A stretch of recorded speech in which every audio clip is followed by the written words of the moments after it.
It's kind of like a bubble. Well, When you come from overseas and came down to Australia, I thought, and this is 20 years ago, I thought, wow, this is beautiful. welcome back, Courage, Confidence, and Connections podcast fans. I'm Janice Debo, your host, and my guest today is Kristine Bell. We're going to learn about her life, and what she does and where she is. I know she's in Sydney, Australia, so bless her heart, she got up really early for me. Welcome, Kristine. Thank you so much for having me. I appreciate your time. Absolutely, it's my pleasure. And as you know, I just keep these fun and light, but I'd love you to tell our audience a little bit about you and what's life like in Australia, and then we'll talk about business a little bit. Sounds wonderful. So I'll try and keep it brief. I'm Kristine Bell, Danish accent. I've lived in Australia for over 20 years. Before that, I lived in the UK, London, and I also lived in South Africa. And yeah, what I'm all about in my business is helping business owners and startups to really get their strategy right up front, which includes understanding their ideal customers at a much deeper level than many of us do when we start a business. And that's what I'm all about, getting that strategy right. And that would be your brand strategy, your innovation strategy, and your communication strategy, the key things to making sure that not only do you have a great product, you can also sell it. That's awesome. You have a busy life, I know, and you also have a companion that has made his appearance a few times on social media. Is he around, Harvey? Is Harvey around? Harvey's sleeping. Yeah, my one-eyed pirate. We have a dog, a spoodle, a cockapoo, I believe you call them in America. And yeah, he's 10 and a half. He's sleeping upstairs with my husband right now. So I don't know if he'll join us later, maybe. That's fine. If he hears my cat, he might get excited, so that's fine. Oh, that's great. What's it like living in Australia? You've lived other places, and I've actually got podcasts with people in the UK and Scotland, and now I'm definitely going international. What's it like there? What's life like in Australia? It's kind of like a bubble. From both When you come from overseas and came down to Australia, I thought, and this is 20 years ago, I thought, wow, this is beautiful because they got beautiful lifestyle, beautiful beaches, just a stunning climate too in Sydney. And yeah, I thought this is amazing. This is the dream. And interestingly enough, it's a huge island, far away from everywhere. And you can feel like you live in the bubble, as in if you don't turn on the news, you have no clue what's going on in the world. And sometimes that's a blessing, and sometimes you can feel a little bit isolated. I can understand that. I don't watch the news per se, and I get my second or third hand as a rule. That's, Yeah, me too. a bubble's not all bad. I must be, Exactly. I must have company coming. My nose keeps itching. Okay. Now you live in Australia. What do you do on your own time? What kind of fun do you have down there? The beaches, obviously. Yeah, so obviously we got great weather and great beaches. I'm very into animals. Obviously, I have my dog, and I also have a horse. He's living out in the countryside at the moment. He's an ex-racehorse that I was given, so they can have a good life after racing, which I'm very passionate about. And we had an accident in 21, unfortunately, which caused 2 knee surgeries. And then there was a little lockdown, a long lockdown in Sydney, and businesses, including mine, suffered quite a bit. So financially, I haven't been able to afford bringing him back to Sydney because that's like having a second mortgage, having a horse in a city like Sydney. So at the moment, he's living a very good life in the countryside, and he's taken well care of. That is fantastic. What's his name? Mighty. I like that. That is great. And I've had horses too, so I know it's more like a second or third mortgage, sure. It definitely is well worth it, but yeah, I get they it. do cost a bit of money in terms of taking care of them, especially if you want to have them stable in a city where you have all the facilities to go riding and people taking care of them because you can't take care of them yourself every day because you're working to pay for them. All right, now do you get to go ride any? I haven't been writing. I can still go writing if I want to. I just haven't been. I've been so busy building my business and kind of starting over. I had a business, but well, I've been in business for 10 years and the lockdowns kind of changed my direction. I used to only work with big corporates because I had the contacts and they do a lot of research into their customers and strategies because of that. But lockdowns kind of changed my relationships as a one-man band, and a lot of them that I knew moved on or got retrenched or changed. And as a one-man band, you're very much reliant, at least in Australia, on the relationships to get into any big corporates as a supplier. I can relate to that. I'm all about the relational part of a business, and Mm, it's been a missing piece, I think, for a long time. So, absolutely. so talking about your business, let's just go in that direction because what took you from whatever you were doing before that, because I know you're a professor as well, but what took you from obviously you had to shift, but was there a passion there to do what you do and what drives that?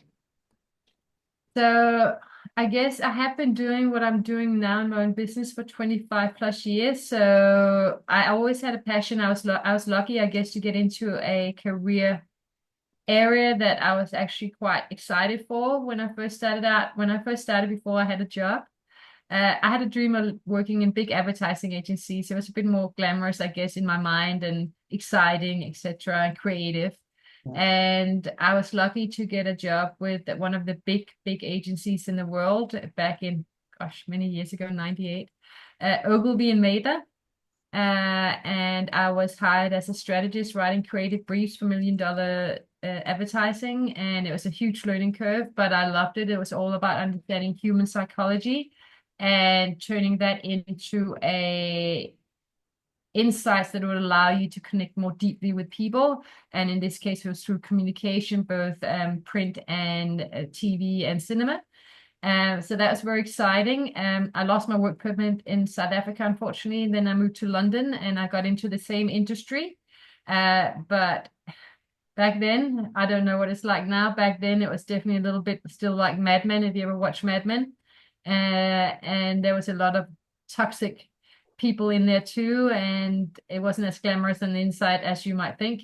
And no, with that, I moved into brand consultancy and innovation in London as well. So what I learned, I was quite young at the time, was that I might have some great strategy, but it was hard to be heard as a woman and as a young woman because I didn't necessarily have as much experience, and it's subjective. Strategy is subjective. And so I learned that if I wanted to be heard, I should really start doing what I qualitative research, especially, which is in-depth research. And so I started becoming an expert in that, and that allowed me to have a platform to speak from in terms of clients were more likely to listen to me if I said, this is what I've learned from research, this is what they're telling us, and this is why I think this is the direction we should go in. And they were more willing to listen to that, especially when you're younger in a world where everyone wanted to be the smart one. And so I kind of moved in that direction, and I also found it was less toxic environments to some extent. So I moved into qualitative research, but still doing strategy. And the key areas I did strategy in using qualitative in-depth insights was again around your innovation, your customer experience, your product and service offer, your communication and your brand positioning and your brand strategy, including your unique value promise. So those are the areas I've always worked in. And then I burned out 10 years ago Mm. and I didn't know why. I was in Sydney. I got a job, by the way, from London to Sydney. I was in an industry where it was at the time quite easy to get a job overseas. And I thought, why not? I was 30 something and I was single at the time. And I thought I'll take a job in Sydney. And 20 years later, I'm still here. Oh, no, were you And born and raised in Africa, South Africa? no, Denmark, in Europe. I born and raised in Denmark, but I always had a globe when I was a little kid. I had like one of those globes with a light bulb in it. Hmm. And I used to imagine all the countries I was going to live in. That's fantastic. So, so using your imagination as an adult professionally is come in handy. It sounds like. Yes. Yeah, Yes, exactly. I understand the environment which you're talking about because I came up in sales with mostly predominantly men, and breaking into and succeeding, it, you can be intimidating, I think, a lot. Yeah. And it's just, I guess, in terms of if you're in a world where it's all subjective and it's all about being heard and seen to some extent to get the people's attention, and it's about persuading others. It can attract some fantastic, very intelligent people who may not always be necessarily the nicest. They may not have done the inner work. And 10 years ago, I walked out not knowing that I was burned out, and then the personal development journey started, and that kind of has been driving my business more than anything. Well, I relate to that, as you well know, the personal development, because I know that I experienced burnout too when I was in the outside sales.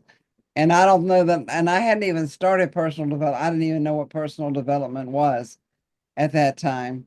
I just I just knew I was tired of doing what I was doing. But burnout you can experience burnout in so many different ways, physically, emotionally. What was your biggest challenge with burnout? Well, I didn't know I had burnout. That was probably the biggest challenge. I didn't even know what it was. I Mhm. just walked out of a job one day after 3 years. I remember when I signed the latest contract and I stayed for 3 years, I thought I shouldn't sign this.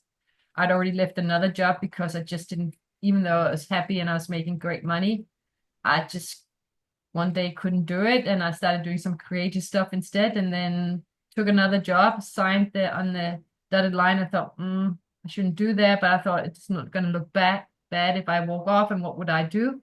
So I stayed for 3 years, and one day I just walked out, and I sat down, and then I cried for 3 months, and I'm like, what is going on here? Watching strange shows, and I'm like, this is making me cry, and I don't know what. And so I had to learn what burnout was. I didn't know. I know I can relate 100% because you just you do throw up your hands. And the reason I was let go from a long-term position that I was very successful in, but I didn't obey the rules very well because I tend to be rebellious in some, Yeah, in some ways. yeah. But when I got back, Ben and Jerry, when I got out of that job, Ben and Jerry became my best friends. So my burnout manifested in weight gain and just like sitting around doing the, oh my goodness, what just happened? Yeah. Um, and you start on a journey. I think that's when I started journaling to Yeah, process. yeah, I know. It's like I think that there's, now that I know more about burnout, I am more aware what the signs are, but I didn't know back then. No one spoke about it 10 years ago, at least not in my arena where I was. Yes, I knew a few people who were sort of on a personal development journey. I didn't even know what that was either. And it was just one of those sitting down going, well, what do I do now? And I was actually offered a couple of other jobs, and I found that I got to the end of it, and it was right there, the offer, and I'm like, I can't do it. The recruiter was so upset with me, but I'm like, I can't do it. I need to do something else. So I thought, okay, I need to take, and it was a sense of a real desire. There was something in me that just wanted to be free. It was just such a strong need to be free and not be under anyone's leadership, so to speak. Yeah. Oh, I And just relate to that. And that's kind of how I came out in terms of a very strong desire for that. And two, I was sitting down and crying for 3 months, literally watching, I think it was, what's her name?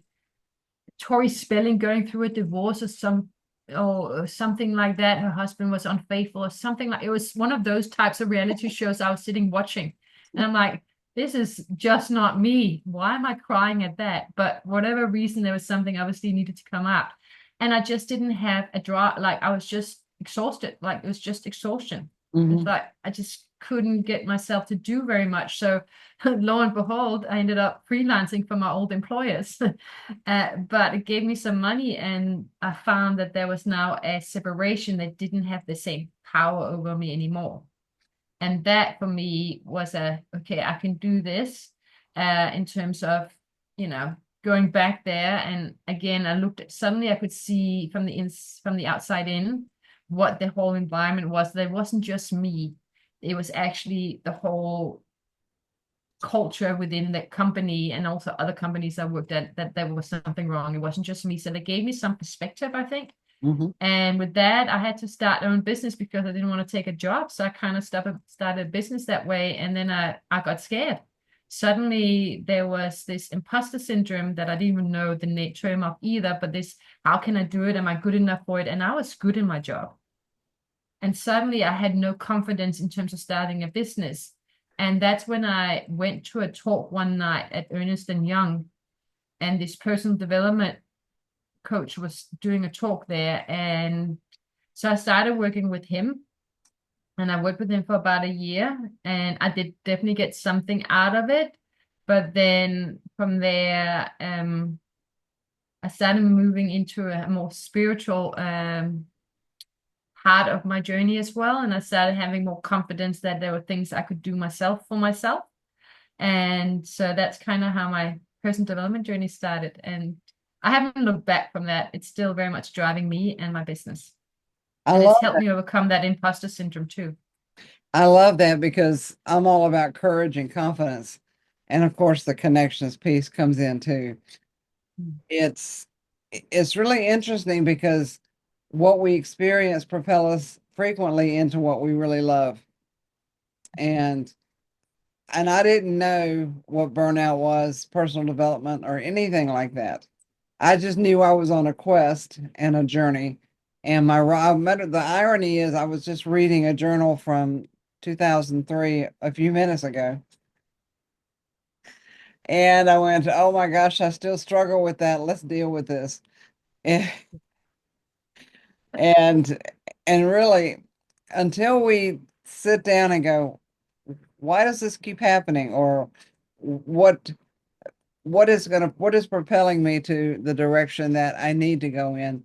So how have you helped your clients that might be experiencing or headed towards burnout? Has that been something you've been able to work with them on? I will be honest, it's not really part of my business offer. It's been very much about me, that journey. But do I encounter business owners and startups who are going through it, who may or may not recognize it? Absolutely. You can see it in people, and it often comes out in the small things in terms of, and I can see that from myself as well. Sometimes we turn down opportunities. Sometimes we're scared of actually moving ahead full on and invest in ourselves and our business. We kind of try to keep small, so let's not get any. And it comes out in actually what I do. People don't like to do their research with their potential customers. And there's two things I found out. One, they don't know how to, but two, rejection. What if they don't like what I'm doing and that's my passion? And then what happens then? I'm not going to be successful, and then I have to take a job, or and then they actually stop themselves from actually learning about the people they're servicing. And that's a mistake, because they will spend money on execution, their website, etc., etc., but none of it hangs together, and it just puts them in a spiral of getting even more low self-esteem because they haven't actually looked at their burnout or what's causing it, or where that imposter syndrome is happening, or stopping them from going big or standing up in their full power.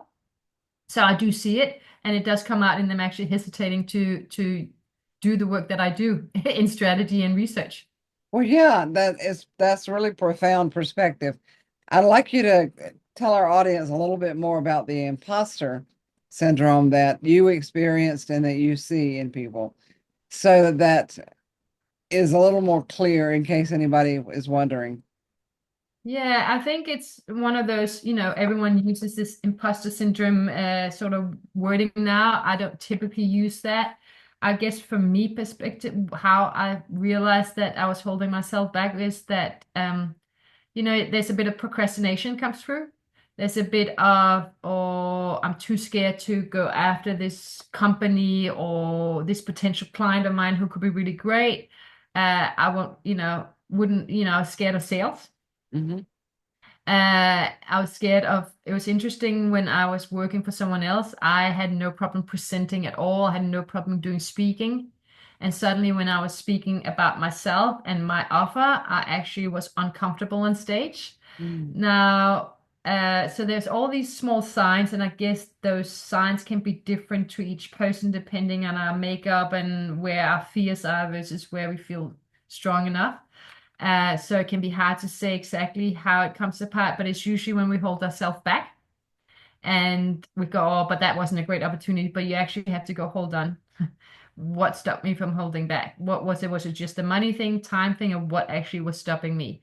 Or when I do show up, do you feel nervous? Do you feel scared? Do you feel like that you actually shrink rather than come alive and speak up? Because especially when you do your own business, often you have to, especially in the beginning, unless you have a lot of money, even if it's a product business, you still have, as a founder, you still have to put yourself out there, whether that's to get investment, get clients, get advertising, awareness, etc. You kind of have to do it from scratch, unless you have a lot of money so you can pay for it. But even so, people are looking for a brand, people are looking to connect with others. So when you are the founder, even if you're not the main brand, like you have a product, you still need to be the brand to some extent, and people need to connect with you and go, wow, I'm passionate about what you do. I believe in what you do. I love your product or service, etc. You still have to do that. And if you're holding ourselves back from that, that's probably a sign that there's something else that we need to work on internally in terms of our own self-confidence and in terms of believing in ourselves and worth, which is where I come from, a lack of worth and a lack of believing that I deserve it. So there's a bit of that lack mentality as well. So I'm still working on it too. But every day is a new day, and every day is an opportunity to take a step into the unknown. And we've got to kind of have to be in a place, I believe, where we're in discomfort. Exactly. Now I was headed right for the believing in yourself worthiness. I was going right. I was headed straight there. So you hit me at that intersection. We have to believe in ourselves, and being myself working with businesses, especially smaller ones, I do wind up helping them see, you know, more clearly about that. And having been in business for a while and different kinds of businesses, it can be intimidating if you grew up or felt like you weren't good enough at any different junction in your life. And I experienced that as well, Kristine. I definitely have. I've walked through that door, and it's like, and when I was working for someone else, yeah, it was easier to present the Yeah. product and myself. Although when I started working on a relational basis with my business, working for someone else, I became more successful. So let's talk about relationship building as it applies to what you do. Yes. So I think everything in business, right? It's relationship based, whether even if you are doing paid ads, you're still trying to create a relationship with someone else through paid ads. Big advertising, and that's exactly what they do as well, whether it's through an emotional ad or whether it's through a more functional ad where we talk about the product benefits.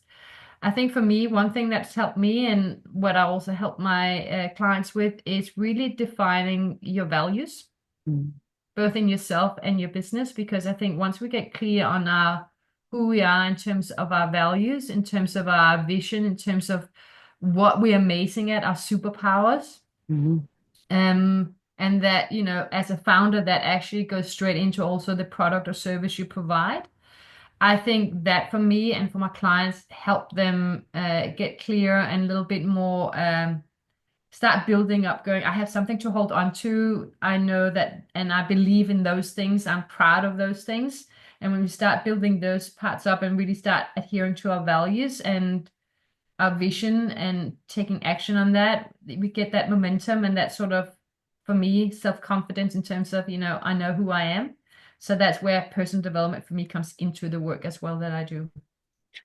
Yeah, I can understand. I was going to ask you about a mission statement. How how do you approach that? Because I'm sure that comes up with your business, because we need a personal and a professional mission statement. Yet those are not easy to come up with. How do you do that with your Uh, client? well, so if I work one-on-one with business owners or founders, it's there's some exercises to for them to get really have time for themselves to think. And often, that can happen in nature and stuff. You don't have to sit with a piece of paper always, through journaling or whatever. And also just really reflecting on who we are. So that's part of it, is a specific approach. uh, it is really around just having conversations and co-creating it as well, and allowing people to dream, and allowing people to think big and to dream big, and to almost see, you want to almost see the end result. Like, where do you want to go? You kind of want to have a vision of that before you get to the how, which I consider the mission. But the how, the vision of where you're going, and that should connect to your purpose as well.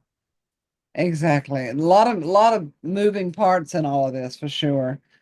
And advice to anybody wanting to go in business for themselves or start a business, whatever that might be, just know that it's not all glitz and glamour, and it's a lot of grunt, a lot of mud, a lot of dirt, a lot, you got to get your hands dirty. There's a lot of moving parts to being in a business, starting a business, and having someone alongside that can see from the outside is invaluable.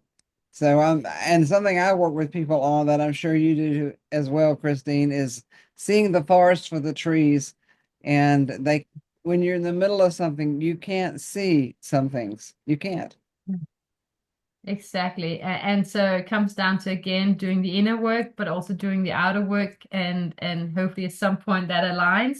And for Mhm. me, when you add the customer experience and you actually start doing market research and you start understanding and spending time with the ideal customers without necessarily selling, because that's a byproduct of building relationships, Mhm. that knowledge about understanding people's problems, where they're coming from, the ones we want to help, the businesses we want to help, understanding their market, understanding what makes them special. You can add a lot of confidence to people as well, but you can also help them see the opportunity, and you can help them really get to a place where they feel more confident because they actually know how they can help others, and the value that they actually are able to add to a business, or whoever clients or customers they're working with. If it's an everyday person as well, could be a mum, how can you add value to her life? Right. So what kind of clients have you worked with? What are the nature of an average business type that you've worked with? So because I've been in this area for 25 years, it's really wide. Broad, yeah, broad. Um, and obviously big businesses is do it for you. For smaller businesses and startups, is do it with you. So I'm very much about co-creation. I have worked from anything in this, someone who's launching rockets and going to space, which is exciting, to skincare, which I have a lot of experience in over the years, to food, to vet, working with someone who has an in-home vet service who wants to scale it in Australia nationally, to pharmacists, to you name it. I kind of worked in it. Wow, that's a broad scope. And you and I've talked about this before as far as niching down and really trying to find a target market. And I'm not able to do that myself, but so far it's hard for me to really hone in on any one market because like you, I've worked with a wide variety of different businesses and business Yeah. owners. So, So I don't niche on type of business. That's not to say like you can't niche down if you are working B2B. It doesn't mean you can't niche down and saying, I'm really great with coaches or stuff. mhm, Personally, I don't adhere to that. I believe in not niching too narrow at the beginning, because you could potentially end up looking for a needle in a haystack. And when you're starting out, you kind of want to bring in a lot of clients, and you kind of want to get some experience and then work out mhm, where you are more aligned. But two, I'm more focused less on demographics. Not to say demographics can't be important, and they are, but it's not my number one thing to focus on first. I would take your market or your category. So market for me is broader by your category, but category is all the businesses that do offer a similar value and do it in a similar way. Well, market could be, let's say, desserts market. So here's an example. Dessert market is market. You have many different ice cream, you got cakes, etc. They all kind of could potentially replace each other. You're not going to both have everything together. So they're all your competitors, but within that you would have the ice cream category. So I did a lot of work for Ben and Jerry as well. So you'd have the ice cream category versus the dessert market. So within that, I would do, if it was you, we would look at your potentially your category or market and look at what are all the motivations playing out for the type of businesses that you help. Mm. Yeah. Because they have to, depending on their mentality, their mindset, Mm-hmm. where they're at in their stage of business, that will impact who your ideal customers are more than necessarily what niche or what type of industry they're in. You can become an industry expert, but then you kind of need to build up some experience to say I'm an expert in that too, yeah. And how do you get that experience? Absolutely, you do. Well, this is fascinating. Do you have any final words of wisdom before we wrap it up? Anything you want to share personally or professionally? Don't let yourself hold yourself back. Like try to step out of what's stopping, like identify the barriers you have within yourself that's holding you back to achieving your dreams. And work on that mindset. Mindset is everything. And then get to know your customers, get to know the people you want to serve. Yeah. If you're in business, it's usually because you have a passion about something and you really want to help someone. So get really clear on the value that you can add. And don't forget about your competitors. People say, well, I'm just me, I don't care about my competitors, but you should care because your audience will care. Most people will not just look at you, they will look at other options. Mm-hmm. So you better know what those other options are so you can figure out how you stand out. And in a noisy, busy world, we need to stand out because it's simply too hard to get cut through unless you've got a lot of money, like the big businesses spending millions of dollars for cut through and awareness, paid ads. And we don't have that, most of us, right? Right. So we've got to figure out another way to stand out. And you do need to stand out in a noisy, busy world. You can have the greatest message on LinkedIn every day or social media, and people will not remember you, It's true. even though, and they might think they might remember a bit of the message, but they're not even going to put it to you. You're not even going to get credit for it because they can't remember who said it. So how are you going to stand out, whatever, and don't just be on one channel. Don't just this one channel thing. You got to be everywhere where your ideal customers are. They got to see you again and again and again consistently. So have a consistent message as well. Yes. Yes. I want to talk about briefly the word mindset. This came up last week for me, for someone, and it's a word that is become a cliche and is thrown around a lot. So I started asking people in a group that I was recording for a certain message. And I'm like, so the word mindset, it has become so, everybody's mindset coach, mindset this, mindset that. So let's just briefly touch on that and find another way to help people understand what that even means. Yes. So how do we unravel that one? So basically for me, it's about understanding my values. Mm-hmm. It's self-reflection, by the way. It's all about self-reflection. It is understanding my values. It's understanding my belief system. It's understanding what motivates me.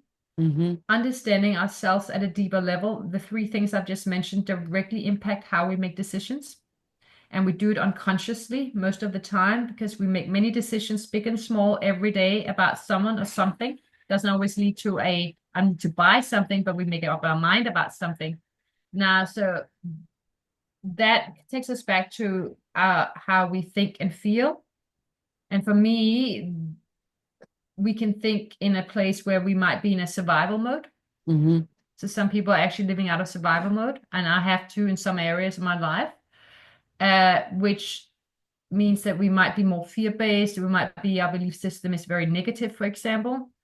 Those are the ways, all those quiet things about how we think and believe about others and our situation is what I consider how our mindset is, how it's operating. And it can work in terms of hindering us moving forward, Right. because what we think and what we feel we create Hmm. unconsciously. Exactly. So we can be in the same loop again and again, and you're like, why do I keep having narcissists in my life? That's been my thing. I've had a lot of narcissists in my life, in business, relationship, etc. I'm Mhm. like, why do I keep attracting them? Well, then I had to go back and uncover my own patterns around that and where my wounds were and where I wasn't seeing. So there's a lot of unconscious stuff going on up here that is directly impacting how we think, believe, feel, and ultimately create. So for me, that's what I consider it. And we need to become conscious of that, because only when we are aware of it and conscious are we able to change that. So example is, I thought I had kind of dealt with this whole narcissist thing. And then I had an experience recently where I suddenly went, hold on, did I just do it again? And what was the pattern? Not so much that I fell into it again, but what I learned from it, because you go, oh, they're nasty, they're all this, and how can they do it to me? No, it's like, well, what am I? What's happening inside me that's doing it? What am I? Why am I calling it through an experience? And I realized my pattern is this. From a childhood, I got used to just getting breadcrumbs of validation. So Mhm. that's what I'm familiar with. And we tend to prefer, whether negative or positive, we kind of, even when it's negative, if it's familiar, that's what we keep feeling comfortable with, because we don't like change as human beings, most of us. So I had a pattern of just getting comfortable with someone who just feeds me a little bit of breadcrumb validation, which means I was looking for validation outside myself. Nice. And I hadn't completely overcome that. And suddenly I went, wow, I thought I worked on that, but actually I'm still looking for validation outside myself. Oh, And for that's. me, that's a mindset Hmm. shift that you have to do. And there's plenty fantastic people out there. I listen on YouTube. So right now I'm into Joe Dispenza, but there's, Wayne Dyer talks about it, and he's already passed on. There's so many great people out there, living and past, that will talk to you about how to shift that way and become more conscious. That was a long answer. Yes. No, it's a perfect answer though, Kristine, because I mentioned I was reading a 22-year-old journal, and I had a rough marriage up here before I went through a divorce, which wasn't pleasant either, obviously. But he kept saying, "Why are you so defensive?" Well, that put me in a position of even more defensiveness, because I would quickly say, "I'm not defensive."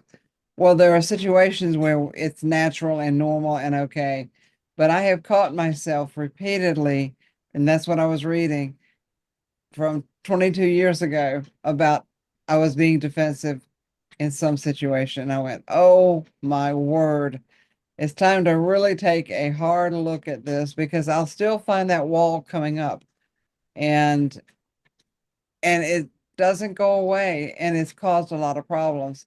The walls that we put up block the good and the bad. So we have to be aware of that. And so this has been really insightful, and we could go on for longer. So we'll probably come back to it on another podcast with you, because these subjects are vital. And I'm a big Dispenza fan too. So I would say, if you haven't listened to Joe Dispenza, I highly recommend his books and his meditations and everything.